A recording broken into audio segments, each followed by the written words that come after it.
Yun. Ito naman to. Ang bigota.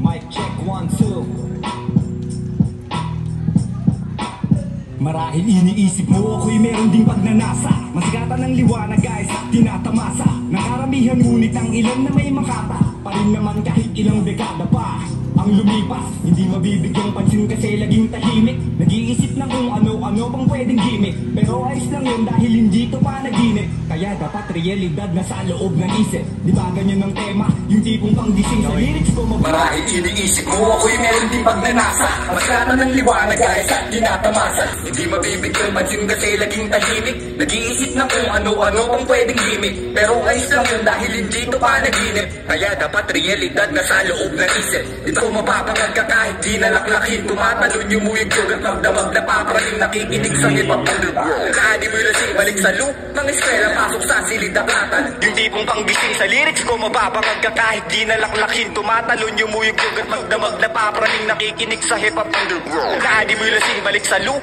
ng eskwela pasok sa silid-dakatan. Basahin mo't aralin kung ano ang pamantayan. Ang sinag ng bituin ay kusa kang masisinagan. Kung ikaw ang karapat dapat wag mo nang iyabong.